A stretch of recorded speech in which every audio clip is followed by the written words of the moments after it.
Ray Flores here prior to UFC 129 that's happening this Saturday live and only on pay-per-view. Joined alongside by Yves Jabouin, who battles Pablo Garza. Yves, thank you very much for your time. Let's talk about your big fight, your Octagon debut in front of 55,000 fans at the Rogers Center in Toronto. Your thoughts as we are only a couple of days away. I'm very excited about this fight. First fight in UFC turns out to be the biggest fight, the biggest event ever in UFC history. So I think I'm very lucky to have had a chance of being part of that card.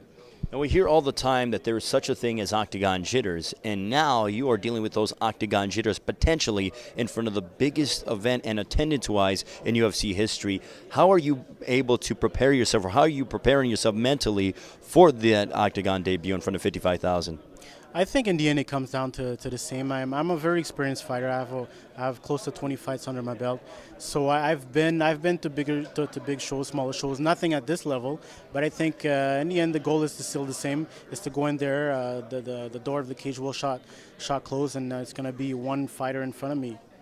Tell us about how your training camp has been like. I mean, obviously training at the TriStar Gym under the tutelage of Faraz Sahabi and training with the likes of George St. Pierre and a host of others. How much has that been able to benefit you, and how good is it feel knowing that you guys are all peaking at the same time?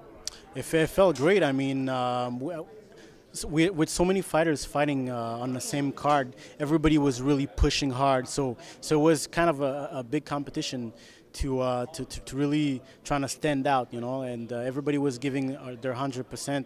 And with so many great fighters, you know, like George was saying a little bit earlier, you're in a position where you're not the best fighter over there, so you really have to work harder. And I think that really benefited all of us in that training camp. What has George told you in terms of how you can prepare for your Octagon debut and the lights and the large attendance that you can expect on Saturday night? Has he told you anything in terms of preparing you?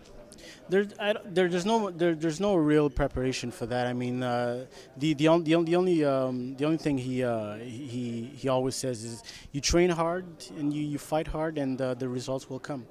Tell us about your opponent, Pablo Garza. How do you see this fight playing out? I know a lot of the fans can watch the fight on Facebook.com, on the UFC's Facebook page, but how do you see the fight playing out with Pablo Garza? It's going to be a very interesting fight. He's a very, very good striker, and so am I. He has a big reach advantage on me, so I'm going to have to be on my toes with that, and it's going to be a technical fight.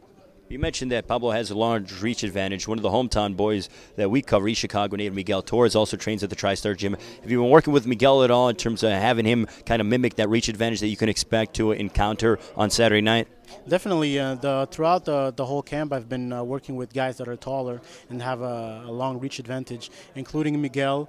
Miguel he uses his reach a lot when he fights, and there was Miguel. There was other fighters. I've trained with fighters that are 6'1", 6'2", 6'3", to really trying to mimic and understand the reach that Garza is going to have on me. Give us a prediction for this Saturday night, Yves. A great fight. That's what I'm going to predict. A great fight. Yves, good luck on Saturday night. We look forward to seeing you battle Pablo Garza in your UFC debut.